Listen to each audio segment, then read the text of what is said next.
propósito desta viagem pela história, que nos leva até o futuro, aos últimos dias de nossa existência nesse mundo cheio de mal, dor e sofrimento. Nesse episódio, você entenderá o que é que está por trás de tanto mal. Nossa viagem de hoje é pelos bastidores deste grande conflito.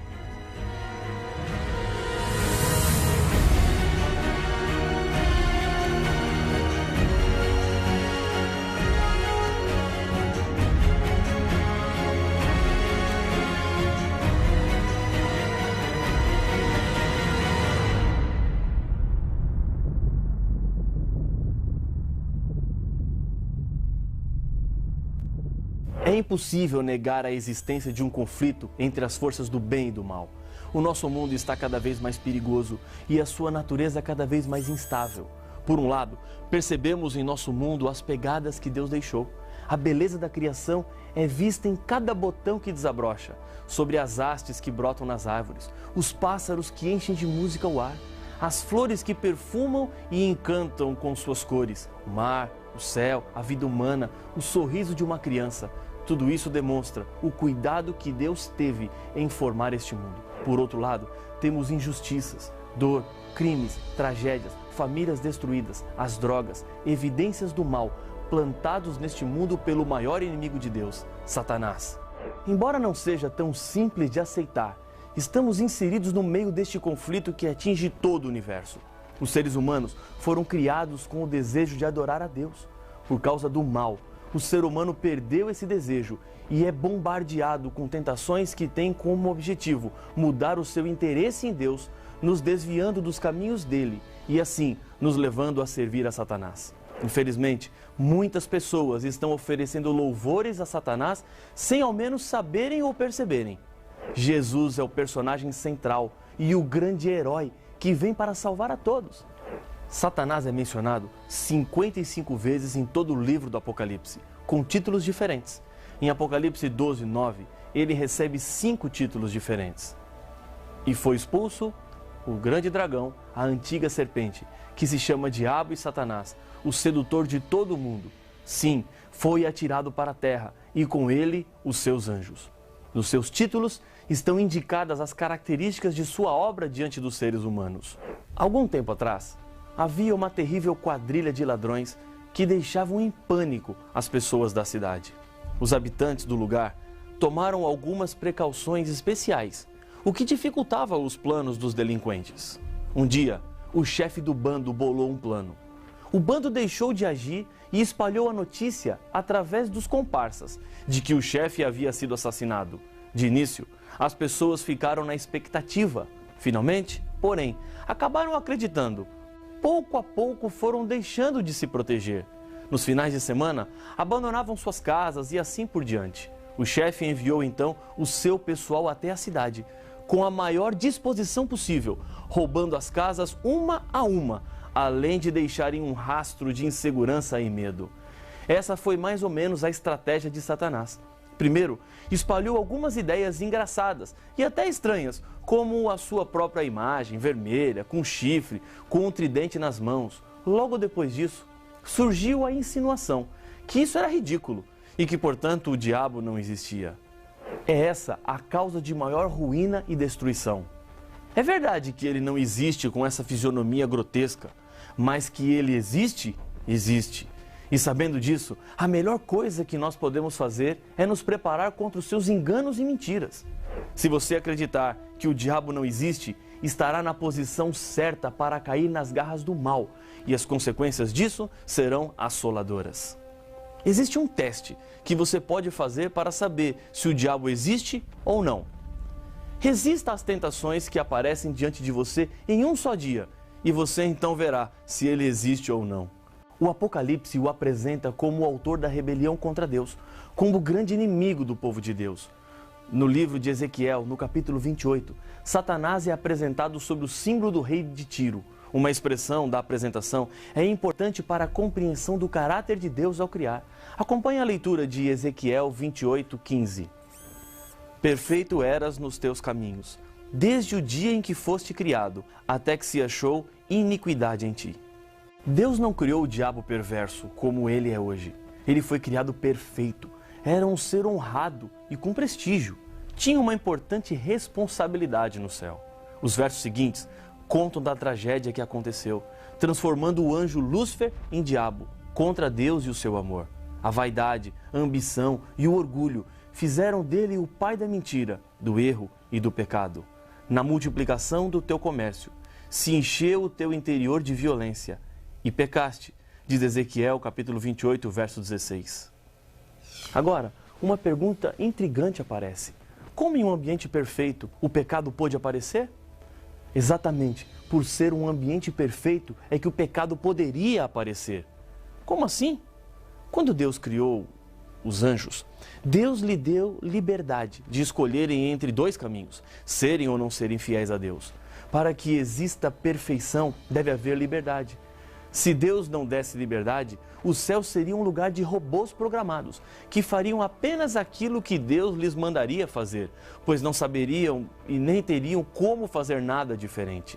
Deus queria anjos livres que escolhessem o caminho da obediência, anjos que desejassem estar do lado de Deus por vontade própria e não por obrigação. Lúcifer foi o primeiro ser criado a se rebelar contra Deus. Ele escolheu um caminho perigoso. Isaías 14, nos versos 12, 13 e 14, descrevem esse processo triste no coração de um anjo rebelde. Como caíste do céu, ó estrela da manhã, filho da alva, como foste lançado por terra, tu que debilitavas as nações. Tu dizias no teu coração, eu subirei ao céu, acima das estrelas de Deus exaltarei o meu trono, e no monte da congregação me assentarei nas extremidades do norte. Subirei acima das mais altas nuvens e serei semelhante ao Altíssimo. Esse conflito que se levantou contra Deus é revelado no Apocalipse. João descreve o momento em que Lúcifer depara-se com Jesus para um primeiro acerto. Veja Apocalipse 12, versos 7 a 9. Houve peleja no céu. Miguel e os seus anjos pelejaram contra o dragão. Também pelejaram o dragão e seus anjos. Todavia, não prevaleceram, nem mais se achou no céu o lugar deles. E foi expulso o grande dragão, a antiga serpente, que se chama Diabo e Satanás, o sedutor de todo o mundo. Sim, foi atirado para a terra, e com ele os seus anjos. Depois que Lúcifer rebelou-se contra Deus, ele foi atrás de outros seguidores para a sua causa. O texto de Apocalipse apresenta que o dragão luta com os seus anjos. A mesma queda do líder do mal foi a queda que outros anjos tiveram por acreditarem naquilo que ele disse. O texto de Apocalipse 12, verso 4, informa que 1/3 dos anjos do céu seguiram Lúcifer e foram expulsos do céu também. No livro de Judas, verso 6, é-nos dito que Deus tem guardado esses anjos para o dia do juízo. Depois de sua rebelião no céu, Satanás formulou estratégias para envolver o ser humano no grande conflito. Paulo nos diz em 2 Coríntios 11, 3, que mas receio que, assim como a serpente enganou a Eva com a sua astúcia, assim também seja corrompida a vossa mente e se aparte da simplicidade e pureza devidas a Cristo. Adão e Eva abriram as portas desse mundo para Satanás. Ele se constituiu príncipe deste mundo e levou o ser humano ao cativeiro do seu poder maligno. E tudo o que o inimigo fez foi com base no engano e na sua malícia. Mas Jesus coloca ao alcance de cada ser humano armas para vencer as tentações de Satanás. Uma delas está em João 8,32, onde Jesus diz: e conhecereis a verdade, e a verdade vos libertará. Mesmo o mal sendo terrivelmente assustador, a batalha não está perdida. Através da verdade que encontramos na Bíblia, que é a palavra de Deus, recebemos forças e ajuda do céu para nos tornarmos vencedores em Cristo. Aquele que pratica o pecado procede do diabo, porque o diabo vive pecando desde o princípio. Para isso se manifestou o Filho de Deus, para destruir as obras do diabo. 1 João, capítulo 3, verso 8. Embora o mundo seja completamente devastado e marcado pelo mal, a Bíblia nos assegura que Deus não ficou indiferente a esse problema. Deus venceu o mal e em breve destruirá de uma vez por todas o diabo e todas as consequências que sua rebelião trouxe para o mundo. Para conseguir alcançar o seu plano de tomar conta do mundo, enganando o primeiro casal, Satanás usou de uma estratégia que a Bíblia nos revela em 2 Coríntios capítulo 11, versos 14 e 15. E não é de admirar, porque o próprio Satanás se transforma em anjo de luz. Não é muito, pois, que os seus próprios ministros se transformem em ministros de justiça, e o fim deles será conforme as suas obras. Fica evidente nesse texto bíblico que Satanás nunca se apresenta abertamente como ele é ou quem ele é. Essa sua estratégia tem se demonstrado muito eficiente. Ele se cobre de piedade, faz milagres, disfarça-se atrás de um prazer bonito, uma filosofia interessante, uma pessoa cativante, num site bem construído e com propostas irrecusáveis no trabalho e na vida pessoal. No Éden, Satanás serviu-se de um instrumento incrível, a serpente, um animal que, no mundo sem pecado que Deus havia criado, era bonito. Por meio dessa manifestação, ele apresentou-se como um defensor de uma liberdade e proclamou sua pretensa superioridade de desobedecer à lei de Deus. Hoje, estamos sofrendo as terríveis consequências de Adão e Eva terem dado ouvidos a ele. O último passo do plano de Satanás é divulgar que Deus é o culpado por aquilo que o diabo faz. Assim, ele quer fazer de Deus o culpado do mal. Mas essa culpa Deus não tem. A culpa é do próprio Satanás, que é o originador do mal. E em segunda instância, os culpados somos nós, seres humanos, que escolhemos muitas vezes andar pelos caminhos do mal. Paulo adverte, dizendo que pretensos servos de justiça se apresentam às pessoas, mas na verdade são armadilhas do inimigo de Deus. E o inimigo de Deus está sempre preocupado em preparar novas maneiras para aprisionar os filhos e filhas de Deus. Preste bem atenção. Apesar das boas obras que uma pessoa possa demonstrar, se o resultado delas for a propagação do erro, estamos diante de ministros que não são de Deus. Pode ser que você, neste momento, esteja fazendo a seguinte pergunta: pode Satanás operar milagres? Não seriam milagres uma prova incontestável de que Deus foi quem atuou? No livro do Apocalipse, encontramos que é possível ao diabo operar milagres. Acompanhe o que nos diz Apocalipse, capítulo 16, versos 13 e 14. Então vi sair da boca do dragão, da boca da besta e da boca do falso profeta 3 espíritos imundos, semelhantes a rãs, porque eles são espíritos de demônios, operadores de sinais, e se dirigem aos reis do mundo inteiro, com o fim de ajuntá-los para a peleja do grande dia do Deus Todo-Poderoso. Satanás é tão sutil em seus enganos que inclusive é capaz de citar a Bíblia, tirando os textos do seu contexto, como fez com Cristo nas tentações do deserto. Porém, ali Jesus demonstrou que o correto uso das Escrituras é a arma que nos garantirá a vitória. Uma outra maneira de identificarmos o engano de Satanás através de falsos profetas são os frutos. Advertiu Jesus: pelos seus frutos os conhecereis.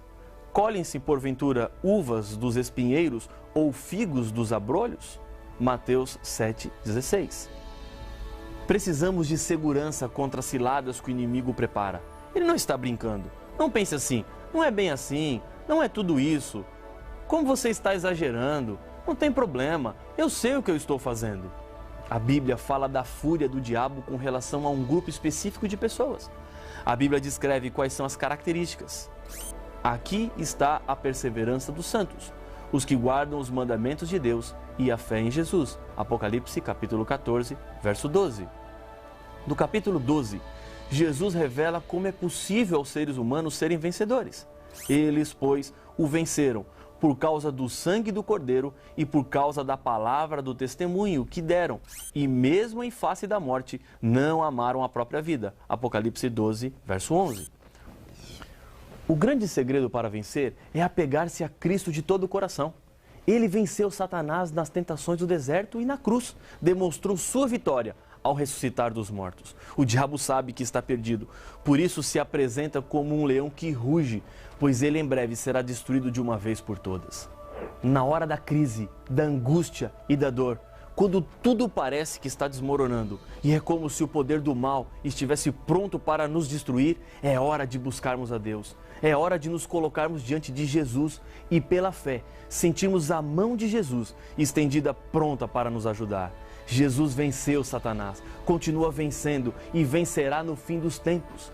Hebreus capítulo 4, verso 15 e 16 me diz que, porque não temos sumo sacerdote que não possa compadecer-se das nossas fraquezas. Antes, foi ele tentado em todas as coisas, à nossa semelhança, mas sem pecado. Acheguemo-nos, portanto, confiadamente junto ao trono da graça, a fim de recebermos misericórdia e acharmos graça para socorro em ocasião oportuna. Diante dos nossos olhos, Deus está traçando dois caminhos a serem seguidos: o caminho da vida ou o caminho da morte, o caminho da vitória ou o caminho da derrota, o caminho da salvação ou o caminho da perdição. Eu quero lhe dizer uma coisa, de coração a coração, olho no olho: não resista mais. Deixe Jesus entrar na sua vida. Se for essa a sua decisão, feche os seus olhos e ore comigo. Senhor Pai nosso, aqui estamos orando diante do Senhor, com a certeza de que mesmo este mundo sendo tomado e assaltado pelo mal, temos a certeza e a esperança de que o Senhor está ao nosso lado. Por isso nós colocamos a nossa vida nas Tuas mãos. Aceita a nossa decisão, em nome de Jesus. Amém.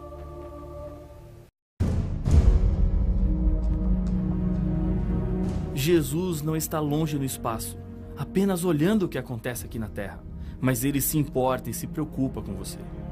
O livro da vida contém os nomes daqueles que serão salvos. Cuidado, porque Deus separará os salvos dos perdidos. Mas então, onde está Jesus?